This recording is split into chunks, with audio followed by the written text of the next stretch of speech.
Olá, alunos! Sejam bem-vindos à nossa webconferência de hoje, da disciplina Metodologia Científica, do curso de Especialização em Gestão em Saúde. Para falar um pouquinho mais da disciplina, dos pontos principais e fazer aí um apanhado geral do que foi debatido durante as semanas em que a disciplina esteve no ar, nós estamos com a professora Marília Cavalcante. Boa noite, professora. Boa noite, Cíntia. Boa noite, alunos. A gente está aqui à disposição de vocês para dúvidas, então fiquem à vontade para enviar perguntas para nós, nesse momento aqui que a gente vai estar junto com vocês. Só reforçando então o que a professora comentou, enviem aí as suas perguntas, dúvidas com relação ao conteúdo da disciplina, certo? Para começar então, nós vamos falar o que é método e metodologias de pesquisa, professora? Bom, Cíntia, o método, na verdade, ele trata-se de uma série de procedimentos intelectuais e técnicos adotados para atingir um determinado conhecimento. No caso da pesquisa, ele vai então nortear os procedimentos técnicos que envolvem o desenvolvimento de uma pesquisa. Então, é um caminho que deve ser percorrido de forma sistemática e ordenada, para que haja um parâmetro científico para a pesquisa. E a metodologia vai ser o quê? O estudo desses métodos. Porque, como vocês devem ter percebido no material da disciplina, existem vários métodos que podem ser desenvolvidos para chegar a um conhecimento. Então, o estudo desses métodos é a metodologia. Então, a gente pode dizer que o método e a metodologia são um caminho da pesquisa? Podemos. O método seria a parte prática e a metodologia seria a parte teórica. E, professora, o que é pesquisa e quais são os tipos de pesquisa existentes? Bom, a pesquisa, na verdade, é o quê? É a produção de um novo conhecimento, certo? Então, eu tenho a finalidade de buscar respostas a problemas e indagações teóricos e práticas. Então, a partir de um problema de pesquisa, eu vou desenvolver um caminho metodológico e nesse processo eu estou fazendo pesquisa. Em relação à pergunta sobre os tipos de pesquisa, a depender da referência que você vai estar utilizando, existem diversas formas de se classificar os tipos de pesquisa. No material disponibilizado na disciplina, a gente adotou como método de classificação os tipos de pesquisa quanto à natureza. Aí a gente tem as pesquisas básicas e as pesquisas aplicadas. Pesquisa básica é aquela pesquisa que vai gerar teorias, então são pesquisas mais teóricas. E a pesquisa aplicada é aquela que o pesquisador vai precisar ir ao campo. Então, vai ter que fazer entrevista, vai ter que fazer pesquisas mesmo em banco de dados, certo? E a gente tem ainda como classificar essa pesquisa quanto aos objetivos. Então, essa pesquisa pode ser exploratória, ela pode ser descritiva ou ela pode ser explicativa. E ainda a gente pode classificar as pesquisas quanto aos procedimentos. Então, eu posso ter uma pesquisa documental, uma pesquisa bibliográfica, um estudo de caso, e uma pesquisação, e por aí vai. Então, a gente vai encontrar uma referência, até é importante esclarecer isso, né? Que a depender do autor de um livro de metodologia, você pode encontrar diferentes formas de nomear os tipos de pesquisa, e que não estão errados, é só a leitura de cada autor. Professora, tem como eu saber, ou o que eu devo levar em consideração para saber que tipo de pesquisa eu faço? Com certeza. Então, a primeira coisa que a gente tem que adotar é o objetivo. Ele é um dos primeiros passos que podem me orientar sobre o tipo de pesquisa. Então, por exemplo, se eu quero conhecer a percepção de uma pessoa, por exemplo, o objetivo vai me levar a uma pesquisa com abordagem qualitativa, que até eu não falei, né? Então, quanto à abordagem da pesquisa, eu posso ter a pesquisa quantitativa e a pesquisa qualitativa. Então, quando no meu objetivo fala conhecer a percepção das mulheres grávidas, por exemplo, esse objetivo já está denotando uma pesquisa qualitativa. Quando eu coloco assim, descrever o perfil epidemiológico, aí essa pesquisa já está mais para uma pesquisa quantitativa. Então, a forma como eu pretendo desenvolver a pesquisa vai me dizer que tipo de pesquisa ela é. Só reforçando, então, quem tiver dúvidas sobre o conteúdo, é só enviar através do nosso chat. Professora, como se dá esse processo de pesquisa?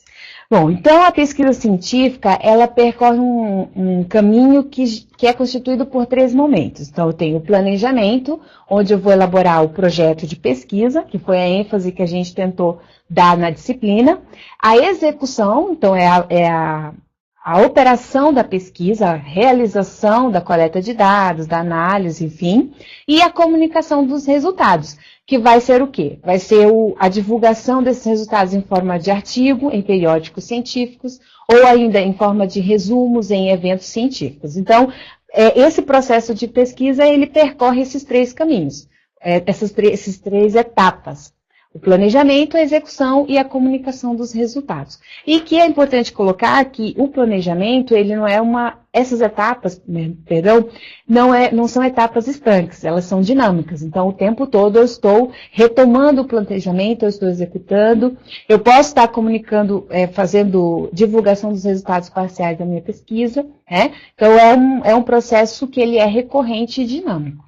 Então, a pesquisa é dinâmica? Com certeza, totalmente dinâmica. Eu posso começar com uma ideia, inserir outras? Claro. Às vezes acontece no desenvolvimento da pesquisa, a gente percebe que aquele método, aquela técnica que eu estou adotando para a coleta de dados não está sendo a mais apropriada. E às vezes é necessário eu rever isso. Por isso que a etapa de planejamento ela é tão importante, né? Porque quanto mais bem elaborado tiver o projeto de pesquisa, menos entraves eu encontro na pesquisa durante o desenvolvimento dela. Professora, o que deve ser considerado, então, nesse planejamento de pesquisa? Bom, então a gente tem que se fazer algumas perguntas que podem nortear o planejamento. Primeiro, o que eu pretendo pesquisar? Quando eu penso nessa pergunta, eu estou pensando no tema. Tá? Eu quero pesquisar sobre que assunto? Né? Porque aí, a partir do momento que eu escolho esse assunto, eu me pergunto, por que pesquisar esse tema? Né? O que traz de novo essa pesquisa? Por que é relevante? Por que eu preciso desenvolver esse tema? Tá? Então, eu vou partir da pergunta o que, por quê, para que pesquisar. Então, a partir do momento que eu digo por que eu vou pesquisar, eu também já trago algumas contribuições que a minha pesquisa pode agregar, né, ao tema. Como pesquisar, eu também preciso pensar, e nisso, quando eu faço essa pergunta, como pesquisar, eu vou pensar, eu vou precisar entrevistar? Não, eu vou precisar coletar informações em um banco de dados, eu preciso que a minha pesquisa seja aprovada por um comitê de ética, enfim, eu vou me orientando em que caminhos eu vou precisar percorrer para a minha pesquisa. Outra pergunta importante nesse processo de planejamento, quando eu vou pesquisar? Alguns alunos perguntaram no Fórum Tira Dúvidas a respeito disso. No caso do curso de Gestão em Saúde, existe um tempo, né, um tempo de duração do curso, e em geral, os últimos meses do curso, ele é destinado para o desenvolvimento dessa pesquisa. Então, a partir daí, se você vai perceber, eu tenho 6 meses para desenvolver a pesquisa. Então, você tem que propor uma pesquisa que se consiga fazer dentro desse período. Nos cursos de graduação, por exemplo, essas pesquisas têm o tempo de 1 ano, que é o último ano do curso. Então, eu posso desenvolver uma pesquisa dentro desse período de tempo. E outra pergunta que também envolve o planejamento é com que recursos? Quais recursos eu preciso para desenvolver a pesquisa? No caso, por exemplo, de pesquisas clínicas, eu vou precisar de financiamento muitas vezes, né? Eu vou precisar de mais pessoas para me ajudar na pesquisa, porque são pesquisas que têm que acontecer todos os dias. Enfim, a partir desse planejamento eu digo, não, vai ser uma pesquisa que vai precisar só de mim, pesquisador. Vai ser uma pesquisa que eu vou precisar de alguém para me acompanhar. Vai ser uma pesquisa que eu vou precisar me deslocar muito. Enfim, eu preciso fazer essas perguntas e a partir das respostas a essas perguntas eu vou planejando a pesquisa. Professora, quais os elementos que fazem parte, ou melhor, constituem o projeto de pesquisa? Bom, a partir da resposta da pergunta anterior sobre o planejamento, eu vou delimitando esses elementos. Então, quando eu pergunto lá o que, por que e para que pesquisar, eu estou respondendo e redigindo a minha introdução, né, que é a primeira etapa do projeto de pesquisa, onde eu vou contextualizar o tema, vou justificar a pesquisa e apresentar a relevância dela. Né? Então, o primeiro elemento. Depois disso, a gente vai apresentar os objetivos, que pode ser o objetivo geral, Pode ser só um objetivo, ou esse objetivo pode acarretar em objetivos específicos. Então, os objetivos que delineiam melhor a pesquisa. Seria o segundo elemento. O terceiro elemento seria a metodologia, que é uma parte do projeto onde eu vou descrever que tipo de pesquisa ela qual o cenário da pesquisa, quais serão os participantes dessa pesquisa, como eu vou executar a coleta de dados, como eu vou analisar esses dados. Se for pesquisa que envolve seres humanos, eu vou descrever que ela vai passar no item chamado aspectos éticos, que ela vai ser encaminhada para um comitê de ética. Então, essa é uma das principais seções do projeto de pesquisa, é justamente a metodologia, que foi o que a gente tentou abordar no conteúdo da disciplina. E ainda, os projetos de pesquisa devem constituir-se com cronograma. Então, como eu falei, dependendo do tempo que você tem, você vai destinar 1 mês, 2, 3, 4 para coleta de dados, por exemplo, e o orçamento para que você tenha previsão de qual o custo dessa pesquisa. Então, se programar, se planejar, como a professora falou, exatamente, é essencial para o bom funcionamento da pesquisa, né? Para o bom andamento da pesquisa. Uhum. Nós temos uma pergunta. A Isabel. Eu tenho dúvida com relação à atividade do Moodle, onde foi solicitado um tema para o nosso projeto de pesquisa, tendo em vista que não tivemos as disciplinas específicas. Esse tema pode ser mudado no decorrer do curso ou deve ser algo definitivo? Oi, Isabel. Sim, esse tema pode ser mudado no decorrer do curso. A ideia, a proposta da disciplina, ao solicitar que fosse um tema vinculado ao trabalho de conclusão do curso, é que muitas vezes o aluno já tem isso em mente. Ou ele vem com uma pesquisa que ele desenvolveu na graduação e quer dar continuidade na especialização, ou no seu âmbito de trabalho ele já tem um tema que o instiga a pesquisar. Então, foi nesse intuito que a gente propôs. Mas muitos alunos colocaram essa pergunta, de que não tinham um tema específico e que teria que ser desenvolvido ali. Não, não precisa. Você pode escolher qualquer outro tema do seu interesse para desenvolver a atividade, tá? E que depois você vai ter um orientador, e com esse orientador você pode definir aí certinho qual tema você vai desenvolver no seu trabalho de conclusão de curso. Tem mais uma pergunta da Camila. Ao método e a forma de abordagem que está na atividade, o que seria isso? Bom, geralmente a gente coloca que o método e a forma de abordagem é para classificar a pesquisa quanto pesquisa qualitativa e pesquisa quantitativa.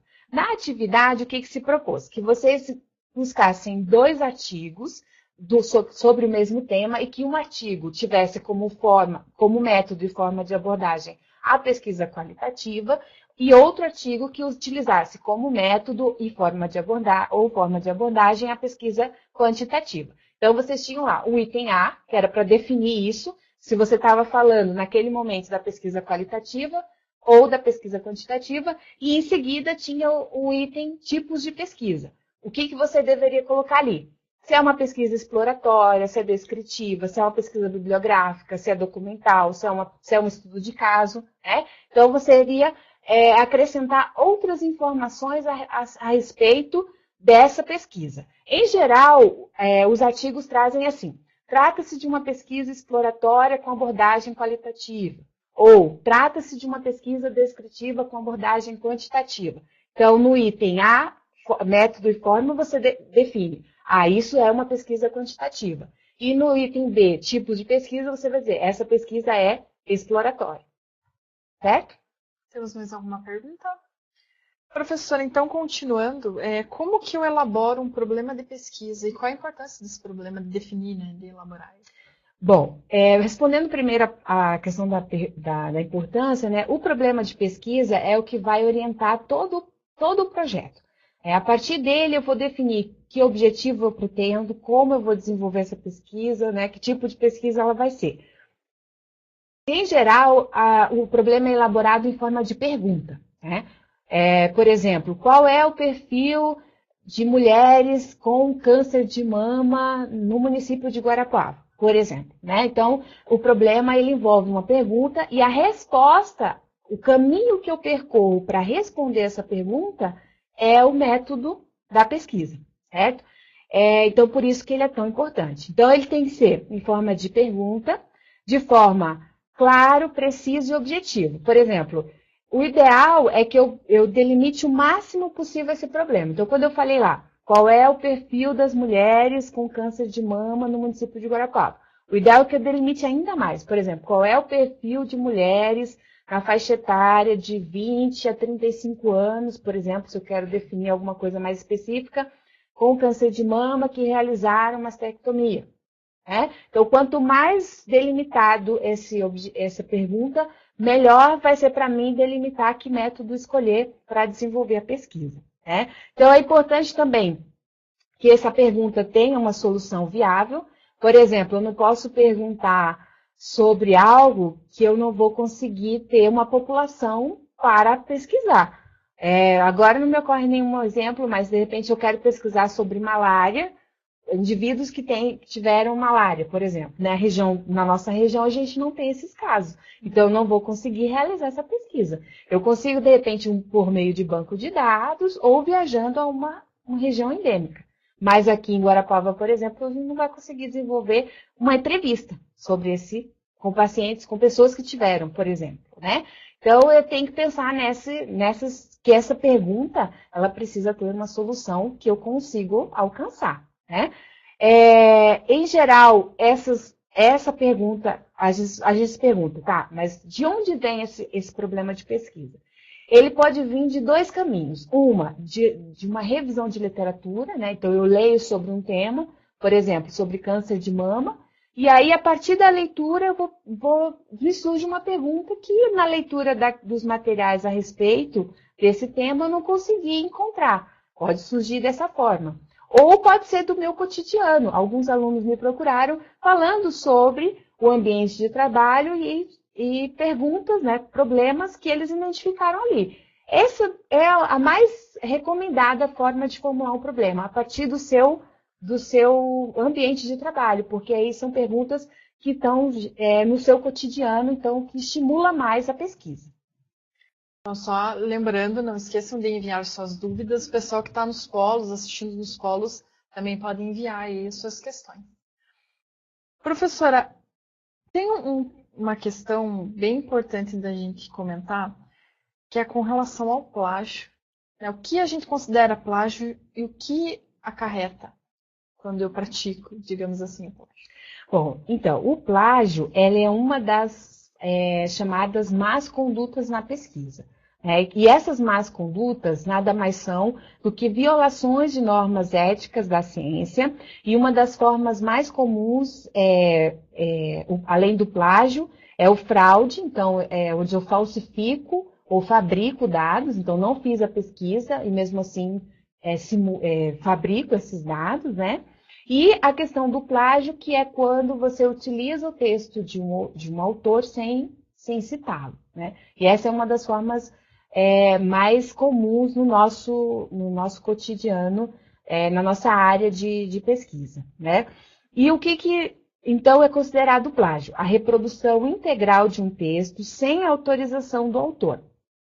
O que na pesquisa científica a gente faz? A gente lê um trabalho e na leitura daquele trabalho a gente retira uma citação. O que é a citação? Eu vou ler aquele trabalho e vou retirar as ideias centrais do autor, reescrever com as minhas palavras, mas dizer que foi segundo, por exemplo, Amarante 2011. Né? Então, eu sempre tenho que dizer que aquela ideia não é minha, ela partiu do trabalho de outra pessoa. Tá? Nas normas científicas, eu também posso, às vezes, escrever na íntegra a ideia do autor. Mas aí eu tenho que destacar que a gente vai abordar as normas da ABNT na segunda que naquele momento eu não reescrevi a ideia do autor. Eu estou usando na íntegra, mas ele está citado adequadamente. Então é um cuidado que a gente tem que ter muito importante, porque as pessoas, infelizmente, se apropriam da ideia do outro, não citam, e aí a gente tem uma violação grave na ética em pesquisa. E há muitas Tem formas de a pessoa pagar, digamos por isso, né? Pode responder civil e criminalmente. Claro, exatamente. É considerado um crime, né? E você pode sim você ter que responder em um processo e até mesmo ter que pagar pena por isso. Então a gente tem que se cuidar e, além disso, respeitar o trabalho do outro, né? Eu vi que tem uma pergunta do Polo de Prudentópolis. Professora Marília, como incentivar os alunos e torná-los eternos pesquisadores num mundo que cobra tanto a imediatez, a agilidade? Bom, é uma pergunta difícil, né? Mas que a gente tem que pensar assim, a pesquisa, ela é a partir do momento que ela te motiva ao trabalho, ao trabalho que você desenvolve, a gente acaba desenvolvendo meio que intuitivamente. Por exemplo, a gente está trabalhando numa farmácia, por exemplo, e aí você percebe a quantidade de antidepressivos que são vendidos, né? Naquele momento, e você está fazendo um fechamento de estoque, alguma coisa assim. E naquele momento você está, de uma certa forma, fazendo uma pesquisa, só que você não está produzindo dados, informações a respeito daquilo. Você só está vendo que de 100 antidepressivos que você comprou, você utilizou 90. Né? E isso, quando você fala, olha para esse dado e fala, nossa, eu estou vendendo bastante antidepressivo. Opa! Isso significa que as pessoas estão ficando doentes, elas estão precisando de medicamentos para a depressão. Então, quando eu faço esse exercício o tempo todo no meu cotidiano, eu vou ficar com vontade, então, de pesquisar. Opa, então por que será que as pessoas estão ficando doentes? Ou que estratégias eu posso adotar para que as pessoas não fiquem tão dependentes do uso desses medicamentos? Então, você vai se perguntando um pouco, né? Deixando de fazer um trabalho mecânico e colocando sempre, se questionando, sempre permitindo com que as situações do cotidiano te motivem para a pesquisa. Nós falamos agora há pouco sobre o plágio. É importante também a gente cuidar com as fontes da pesquisa. Quais são esses cuidados? O que eu devo observar quando estou lendo material, quando estou pesquisando em algum site, né, algum banco de dados? Bom, primeira coisa é que tipo de banco de dados nós vamos utilizar. Então, o que a gente recomenda? Sempre utilizar bases de dados científicas. Por exemplo, o Cielo, o Google tem uma base de dados para trabalhos acadêmicos, que é o Google Acadêmico, né? Então, quando você utiliza esses bancos de dados, você já filtra e ali você vai ter conteúdo já com caráter acadêmico, e os trabalhos com caráter acadêmico são aqueles trabalhos que já buscam respeitar as normas éticas, já buscam padronizar o trabalho para obedecer a normatação. Então, você já está trabalhando com fontes que já, né, se exclui a possibilidade de plágio. Então, evitar o uso de blogs ou trabalhos que não, fontes que não sejam de caráter científico. Ali a gente já é um bom cuidado que a gente pode ter para evitar, então, o plágio e a continuidade dessa prática. Então, sempre é bom ficar atento aonde você está pesquisando, se tem algum respaldo científico. Exatamente, exatamente. Professora, em muitas situações a professora comentou sobre a pesquisa qualitativa e quantitativa. Você podia falar um pouquinho mais, dar alguns exemplos para a gente? Claro. A pesquisa qualitativa é aquela que envolve o subjetivo, né? Então, eu vou pesquisar a minha fonte, os meus dados, os dados que são gerados, são dados, por exemplo, em formas de depoimentos. Então, eu vou ler um depoimento e, a partir daquela fala do indivíduo, eu vou extrair os dados, né? Então, por exemplo, eu faço uma pesquisa que eu quero entender a percepção das mulheres com vítimas de câncer de mama que fizeram mastectomia. E nas falas dessas mulheres eu posso perceber, por exemplo, uma autoestima baixa, eu posso perceber a tristeza, o sofrimento, que na pesquisa quantitativa, que eu vou dizer que em Guarapuava, em 2016, sei lá, 300 mulheres fizeram, nesse dado numérico eu não consigo chegar nesse aspecto subjetivo. Então, a pesquisa quantitativa, ela tem como característica a descrição numérica de dados numéricos. E a pesquisa qualitativa, ela já tem um caráter subjetivo. Então, eu consigo alcançar a percepção do outro, analisar o discurso do outro. né? Nós temos a pergunta do Rafael. A minha pergunta vai de encontro acerca das publicações em revistas científicas, pois algumas revistas científicas pedem o número do parecer do Comitê de Ética. No entanto, se a minha pesquisa não tem viés de trabalhar com sujeitos humanos e infra-humanos, como solucionar este conflito diante das revistas científicas que pedem o número do parecer?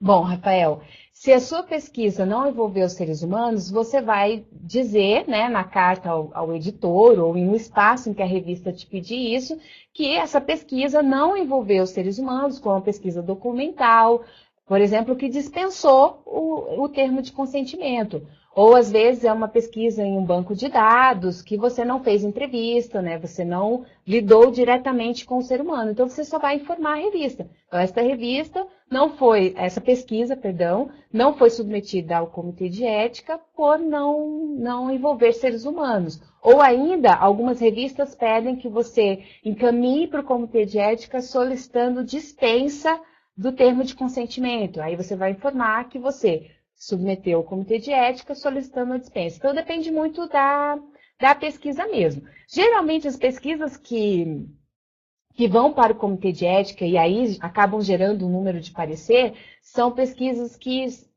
são ligadas a seres humanos. Por exemplo, pesquisas em prontuários, pesquisas em forma de entrevista. Essas pesquisas, as revistas realmente, pesquisas clínicas, essas pesquisas em revistas exigem mesmo um número de parecer.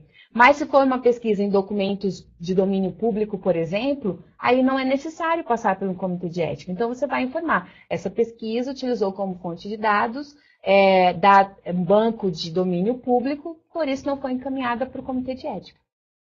Só reforçando aos alunos, nós já estamos aí caminhando para o final da nossa webconferência, então se vocês tiverem mais alguma dúvida, vocês podem enviar aí nesses últimos minutos, ok? Professora, você estava falando da aprovação do comitê. Vamos deixar bem claro, quando eu tenho um tema, já defini o meu problema, enfim, quando eu tenho que enviar ao comitê ou quando eu não preciso enviar ao comitê. Acho que é importante deixar isso bem claro. Uhum. Bom, então, assim, como eu falei para vocês, se a pesquisa envolve seres humanos, existe uma resolução, né, resolução do Conselho Nacional de Pesquisa, número 466 de 2012, que, se eu não me engano, está entre os materiais da disciplina. Lá ele diz que você, ao uma pesquisa envolver de alguma forma o ser humano, como eu disse, eu preciso fazer uma entrevista com ele, ou eu preciso realizar um grupo com essas pessoas, ou ainda eu preciso coletar dados em prontuários, eu preciso, antes de fazer qualquer coisa, eu vou elaborar o projeto com aqueles elementos que a gente falou agora, né, e que discutimos na disciplina, e encaminhar para o Comitê de Ética. Hoje, como é que funciona esse encaminhamento? Via um site chamado Plataforma Brasil, você cadastra o teu projeto lá, esse projeto vai ser analisado pelo comitê, e esse comitê vai dar um parecer de aprovado ou reprovado. Então, isso acontece quando? Ao término da elaboração do projeto, encaminha-se para o comitê e após a aprovação é que você inicia a coleta de dados e finaliza a pesquisa. A Camila enviou uma pergunta, citações de autor, como assim?